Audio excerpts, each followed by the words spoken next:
So I turned the big 3-0 this last month. So it has been just a time of reflection and introspection for me. And a part of me is a little sad that my 20s are just done and gone. But there's also a part of me that's just really looking forward to the future and just this next season of life. There's a Latin phrase, memento vivere, which means don't forget to live. So what this means for me is that our lives are deceivingly short. And I think we make this grave mistake as humans that once we hit like certain goals or benchmarks, status and wealth converge linearly into this like point in time called fulfillment, when that could not be further from the truth. The reason being is you travel to like a third world country and people are happy because they have bread on the table. The value system that has been passed down to them has permitted them to assess their life in an immaterial way, not based on the things here in the West that we use to define our measures of success. Western society has psyoped young people into believing that they have to have their whole life figured out by the time they leave the house. At 18, I was asked to pick a major before I went to college. And you can change your major at any point during the school year, but changing your major means you have to take more classes, which means another semester, which means more money. So imagine a system that penalizes a 19-year-old kid $20,000, $25,000 for wanting to study a topic that he's genuinely interested in. This is truly a disservice to young people, because how are they supposed to know what they want to do for the rest of their life without having any firsthand experience? Why do we task young people with such a daunting responsibility? This is the reason why I think when we graduate college and we move on to the workforce, why so many of us become risk averse, because it's been associated with financial repercussions. So this leads me into my first lesson of 5 that I've learned in my 20s. And so this first one is to take risk.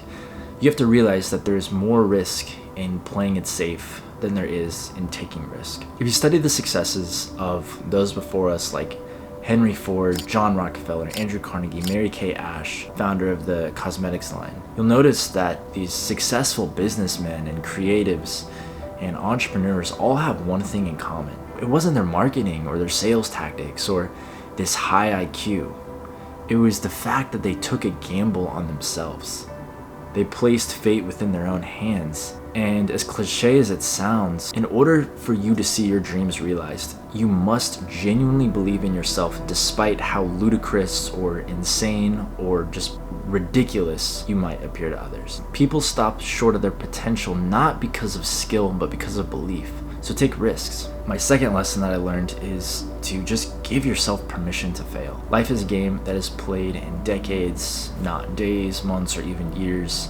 So one mistake is not going to cost you your whole lifetime. Don't be afraid to change direction when something isn't working. Trying to be perfect on your first attempt will kill you faster than your imperfections will. A lot of people think that progress is linear with this clear path in sight, when in reality it's just trying a bunch of different things and realizing what works and what doesn't work. As Edison once said, I haven't failed 1,000 times, I've just figured out 1,000 ways in which it doesn't work. So dare to live on the edge of uncertainty, because in the process you learn what works and what doesn't work, and the more that you know, the less someone can take advantage of you. Your unique experience provides you leverage, and that leverage provides you an advantage. In Darren Hardy's book, The Compounding Effect, he says, allow yourself to go and do it wrong.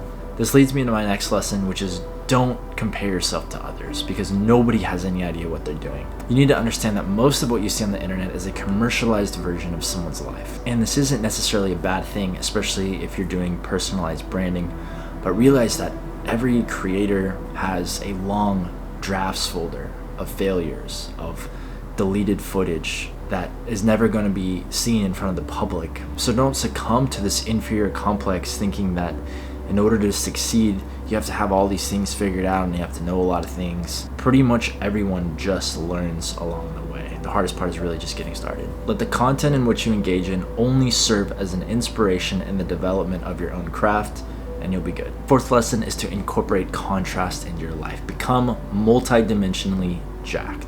So for example, take things up that you wouldn't normally do. If you're into yoga, try boxing one week, travel to a foreign country, learn to code, learn to write, try something that you've always maybe been curious about, but now is the time for you to try a lot of different things. Just going off this point too, the law of polarity states that everything has a dual nature to it, and engaging in it is vital in helping you understand your own balance and complexity as a human being. This is the yin and yang of life, the masculine and the feminine. So practically, what does this look like? Well, it's learning to recognize that in whatever situation you're in, there's an opposite that you are able to tap into. Flip this coin to the reverse side if you find yourself in an unfortunate circumstance, by not through physical exertion, but by simply reframing that point of perspective. So aka acceptance, right? This is the epitome of it is what it is. Learning to just be and allow things to